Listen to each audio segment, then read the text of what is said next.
Hey everybody, Tim here with today's episode of Discovery, Season 1, Episode 10, Despite Yourself. I mean, this was an unexpected twist for an episode. This is the mid-season premiere, but lots of stuff going on for this one. And they show a lot of stuff. So, and to be honest with you, I think this would now be the second time I've watched it. I don't think I caught the twist. I did not know that it was going to be this extreme of a twist when I first watched this season. And it was one of those, I was like, seriously? That's the route they're going? Which, before I get too far, this episode was directed by Jonathan Frakes, which is super awesome. I actually had to look it up. I guess he didn't direct an episode of Enterprise, which I think is weird, because I could have sworn he did. Lots of LeVar Burton and Roxanne Dawson in there, but nothing by Jonathan Frakes. So the last time he directed Star Trek was an episode of Voyager 22 years ago. Damn! It's been that long since Voyager has been on the air. I can't. It's insane.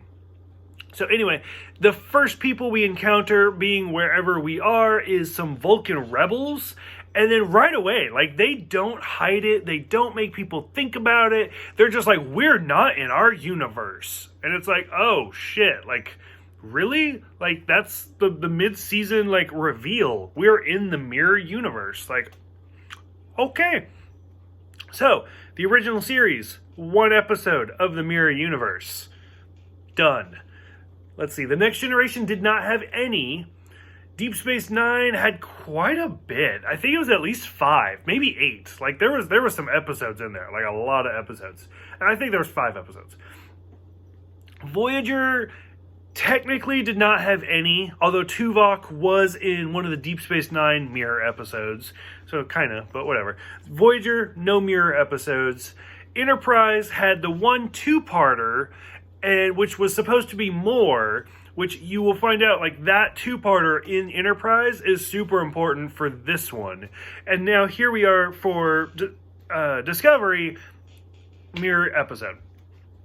So we start to get some serious stuff going on. They also hide the big twist right away where Ash Tyler is actually Vok, son of none. Okay, I don't get how that's a thing, but hopefully they explain that later. They talk about the Terran Empire. They talk about Captain Tilly, or by her nickname, Captain Killy.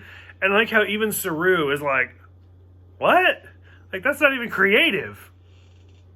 So I like how at one point they're talking to Tilly, and Tilly's faking being a captain, and she's like, I'm going to put my engineer on, and she looks over at Lorca, and Lorca, for one, he uses a Scottish accent, which is kind of a great shout out to Scotty.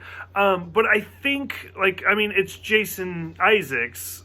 I think he is British. I don't know what exactly descent or anything about how that works over there. But, he is from Europe. We'll put it that way. So I'm curious to see what it was like to do a Scottish accent for him. I don't know. But that was kind of interesting. They talk about the USS Defiant and how, I love how they even say, the USS Defiant is here. And Saru's like, what are you talking about? We just saw the Defiant, zoning somewhere.